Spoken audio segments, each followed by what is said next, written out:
Hi, welcome to today's session. This is a little warm-up that I like to do for my clients who have overactive hip flexors. If you find that you feel your ab work more in the front of your hips or in the front of your thighs, more so than your lower abs, this would be a good one for you to start with before some of the other series, or just to do a few times until you can really dial in feeling those lower abs firing. We are going to start on our back, and this whole series is going to be on our back.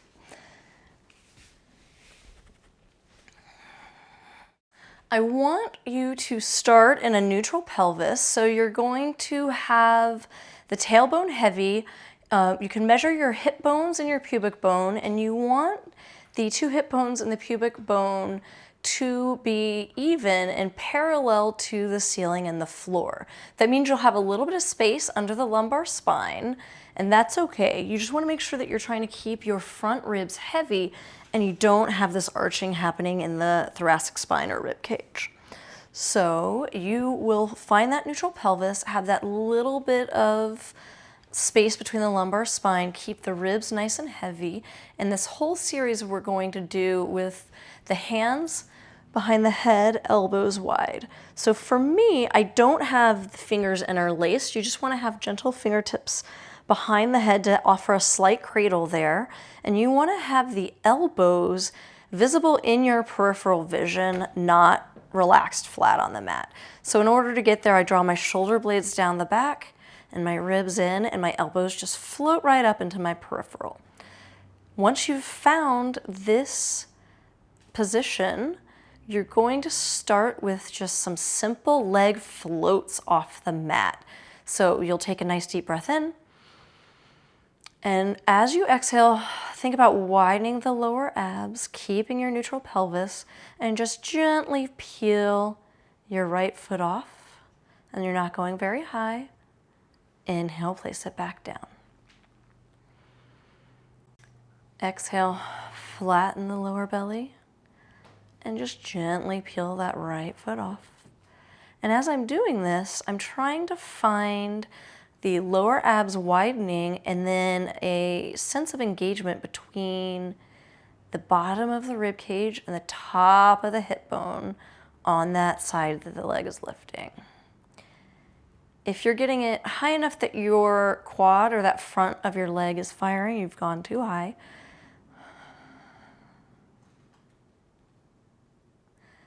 This whole series is really about trying to tap into the abdominals so that as you move on to more difficult exercises, they're already firing.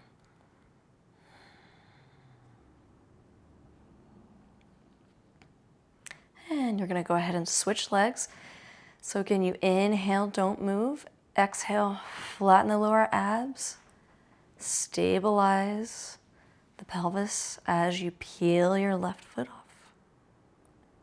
Inhale as you place that foot back down. As I'm peeling the foot off, I'm not letting my spine move. So it's not arching, it's not curling. My spine is staying stable.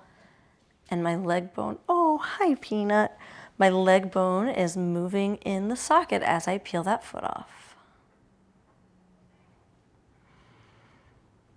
Peanut wants to do Pilates today. Yeah? Oh, kitty cat.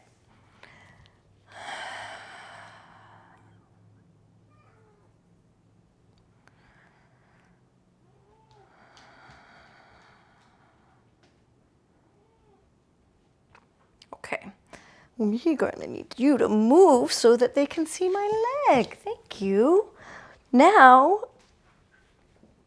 we are going to send the right leg into a slide along the mat. So again, neutral pelvis, ribs closed, shoulder blades down the back, elbows are floating in the peripheral. On an exhale, I flatten my abs and I slide my leg long. And inhale, bring it back in. The leg doesn't have to straighten all the way. Your goal here is that as that femur or upper leg bone moves down towards the ground, you're not letting the lower back arch with it. So you're using those lower abdominals to prevent the spine moving or the pelvis moving. It's just that leg moving in the socket.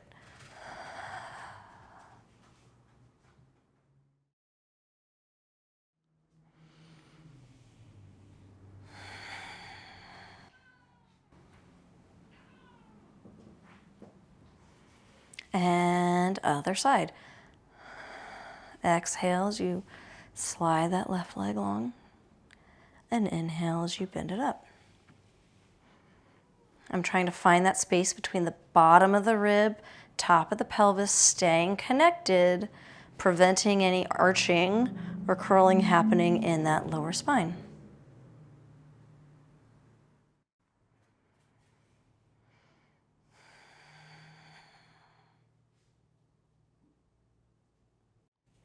And again, you don't have to have the leg all the way straight at the bottom. It's about what's happening with that upper leg bone in the pelvis. On the next one, we are going to deepen the abs to start with that float. Peel the foot off the mat, and this time you're going to bring it all the way up to tabletop, which is a 90-degree angle at the hip, 90-degree angle at the knee. Inhale here. On the exhale, deepen the abs and let the leg get heavy in the socket. Inhale, bringing that leg back up. And exhale.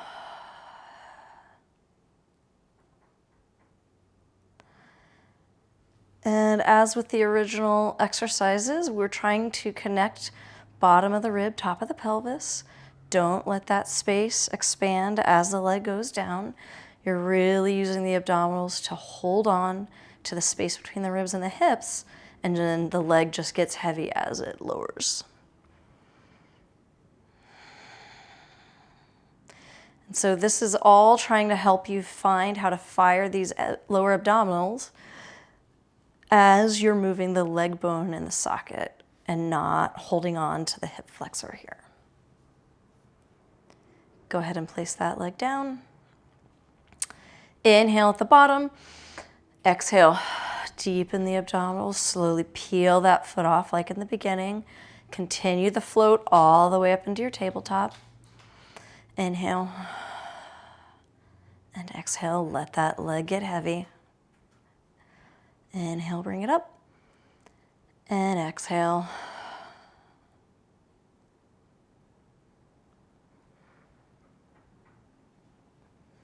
Slow, controlled movement.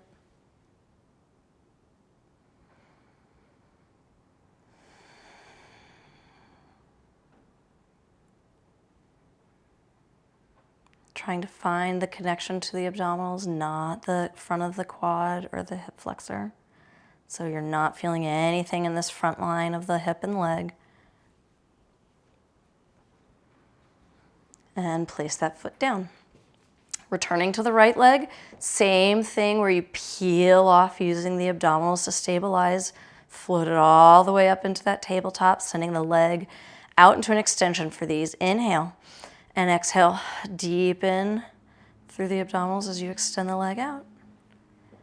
And inhale, bring it back into tabletop. As you bring it back to tabletop, you're trying to come to knee over the hip, not knee into the chest. Exhale, extend, keep that stability. And as you bend the knee, you're also trying to keep that length in that side. So you're not letting that hip hike either.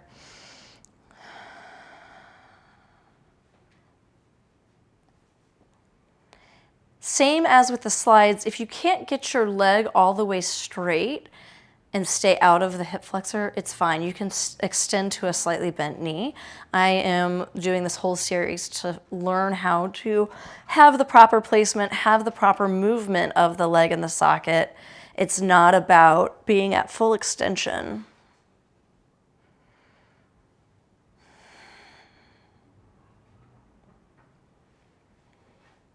And notice my leg is staying at a decent height. I'm not trying to send it super low. The lower you go here, the more likely you are to get into that hip flexor. Replace that. Deepen the abs. Peel the left foot off for single leg extensions. Inhale, bring it in. If you are doing this series because you do have tightness in the front of the hip in that hip flexor, and as you're doing these extensions, you start to feel a clicking happen in there, don't take the leg so low and don't extend it as long. So if you shorten your range of movement and try to really find the abdominal work, as you get stronger and stronger, you'll be able to get a deeper range.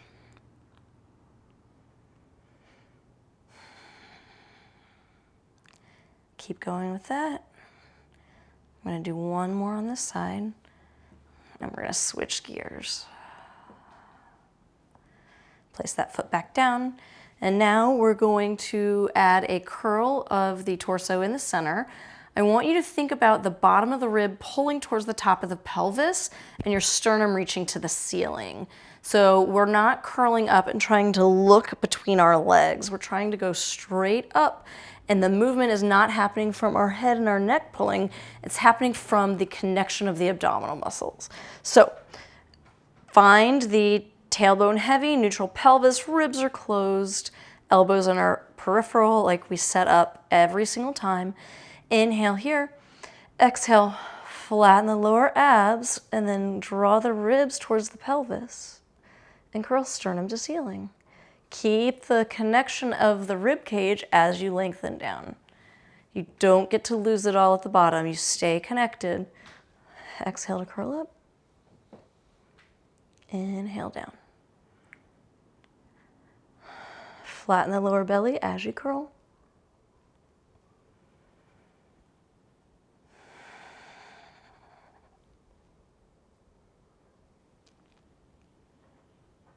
Two more here, exhaling up, inhaling down, and last one.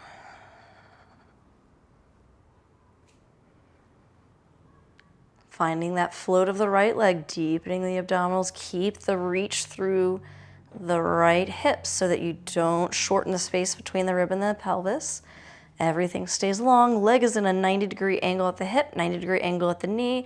Same idea, closing the ribs towards the pelvis to curl up and inhale back down. And the idea being here that you're drawing the ribs towards the pelvis, activating those abdominals as you curl. This hip flexor is still soft. So the front of my hip is gooey. I'm not using any work there.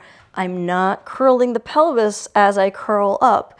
That tailbone is staying heavy, and the knee can stay over the hip without any problem.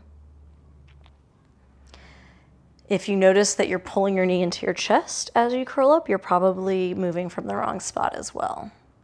One more on this side. Place that foot down. And you guessed it, left foot comes up, same thing on this side, shoulder blades anchored, pelvis is even, hip bones are even, you have the space between the rib and the hip is the same on both sides. Close the ribs, flatten the belly, and curl up.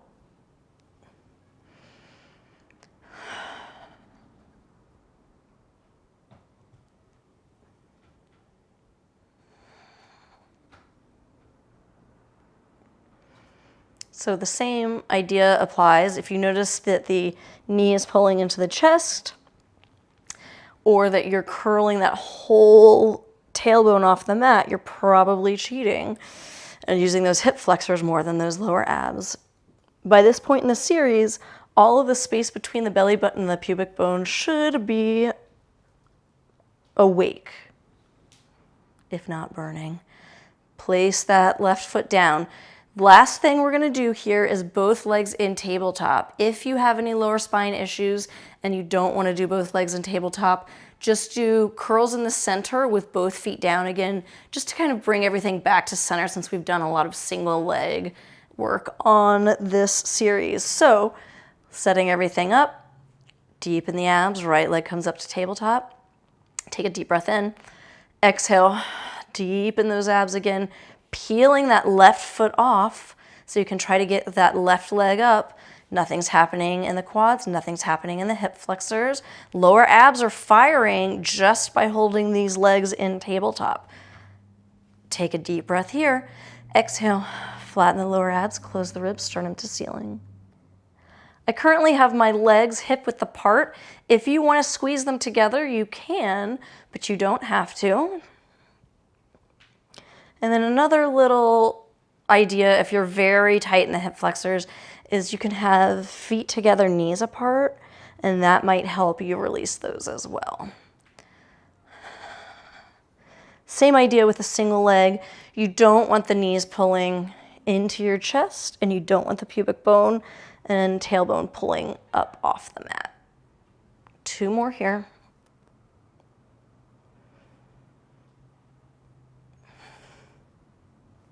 And lower down. Hug your knees into your chest. Gently rock side to side. Ideally, you didn't feel any lower back in that, and ideally you didn't feel any quads or hip flexors in that, and you were just able to really concentrate on the lower abs. So that is a good warm-up for anyone who does have any tightness in the front line of their hips and legs. It can also just be a nice warm-up for an introduction or a beginner getting used to the Pilates movement or neutral pelvis. Peanut has decided to come and say goodbye to everyone. Say bye-bye. I'll see you next time. No?